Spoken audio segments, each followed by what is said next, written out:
Hi kids. I'm currently in Hiawassee, Georgia. I left my hotel this morning and I've just been walking down Main Street. I had a nice lunch and I found this little town center. They have a little gazebo, kind of with some gardens. Kind of show you a little bit of what's around us. It's really a pretty little place.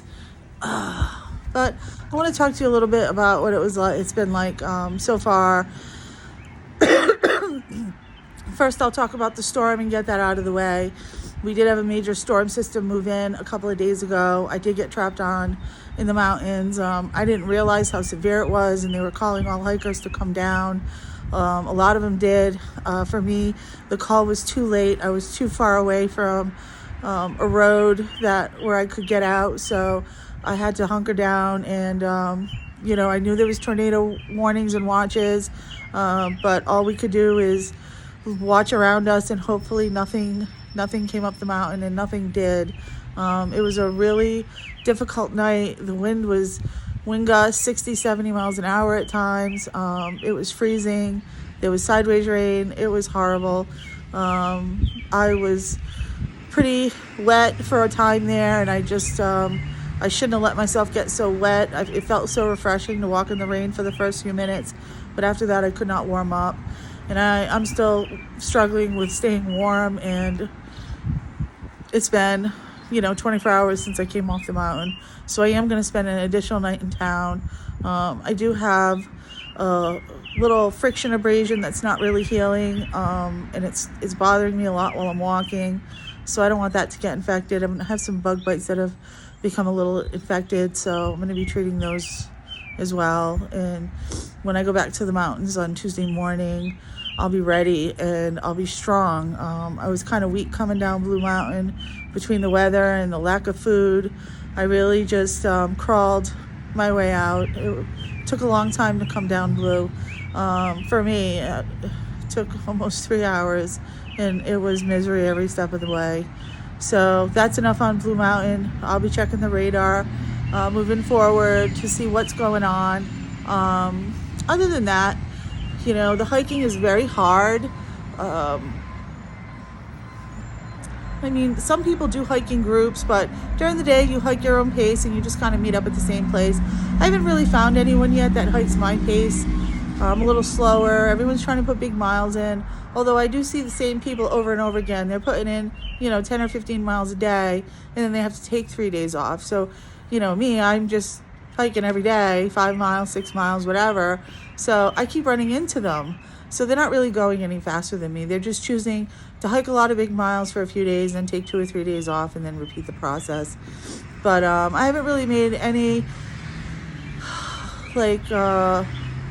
friendships where I'm hiking with people day after day. The friends that I made the first week I was here, they've hiked way past me at this point, and that's okay, because that's where their hike is leading them. Mine's a little slower because I have to eat, and I'm not able to, and I'm not strong because of that, and I'm still hiking. I'm thinking I've maybe lost 25 pounds so far. My clothes are kind of falling off of me, and it's kind of hard to look at. I'm not going to show you guys what I look like, not yet. It's quite a change though from when you last saw me, and it's been less than 2 weeks. So that's the big Appalachian Trail fitness plan. Come here, starve yourself, and lose 25 pounds in 10 days. So it's been tough. But the hiking during the day is tough. But what's really rewarding is at the end of the day, you feel like you accomplished something. The things that you see, and it could be something as small as a butterfly that flies across your path, or you keep seeing the same stupid yellow and black caterpillar over and over again. But those are the things that just make you smile. And at the end of the day, you make camp. Usually I'm the first to make camp, and people join me after, and we'll just sit around and share our stories and talk about our day's hikes, and the previous day's hikes, and where we're going. And then we go to bed, and the nights have been beautiful other than that stormy night on Blue Mountain. The nights have been pretty beautiful, and There's so many stars out. I don't see that many stars in New England, not by far. Out here it is, you can see everything, and it's just perfect. So I'll probably stay an extra day in my hotel. It really is a dump, but it's cheap, and I can walk wherever I need to go. Is within walking distance. There's a convenience store at the end of the parking lot, so anything I need I can just walk right over, and it's just convenient. It gives me a chance to get back on my feet, build a little strength, eat a little bit. I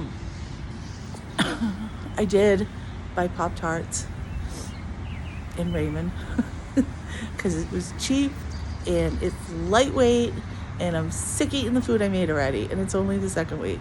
So I'm going to try that food out. I have M&Ms, I have Pop-Tarts, granola bars, some mac and cheese in Raymond, and some little chicken that comes in a little package.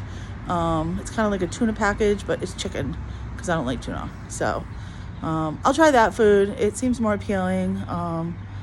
And it's the food I really wanted to eat when I didn't have it. So, and I'm pretty much out of my food. I have a couple of biscuits and gravy meals left. I'm kind of sick of biscuits and gravy.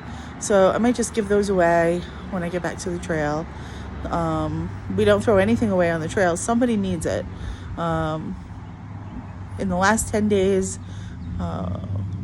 when someone needs something and you have it, you just give it to them. Somebody has given me chapstick and let me use their bug spray, and in return I've gifted another camper a lot of meals. A lot of campers had a lot of meals. At Neil's Gap, when I had my resupply box, I had a crowd of children around me who were hiking because they caught wind that I was giving away my supplies because I couldn't eat. So I had like groupies, and they were so thankful to have all the food that I wasn't going to eat, and because they don't have money to buy food. They're living off of strictly Raymond, so they appreciated all the food I gave them. And I was glad to help. So that's what the trail is like. We share what we have. If you have a little extra water and you're not going to use it, you're going to dump it out before you start your hike. You know, and someone else needs it, but the stream is 3/10 of a mile away, you just give it to them. And it's such a nice community out here. I'm still glad I did this walk.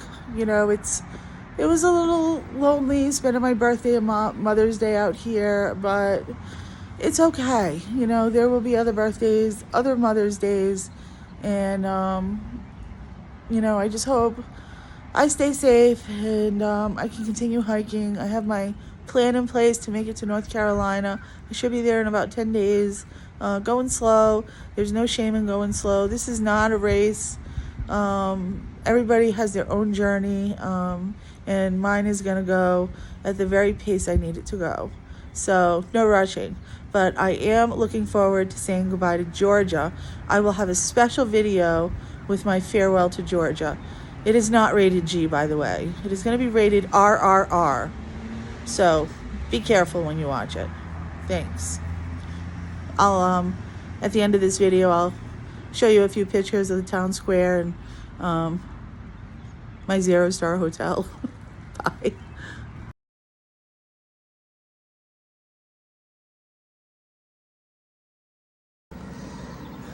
Hey, I know everybody wanted to see my hotel room, so it's just like a regular strip motel. I have a chair.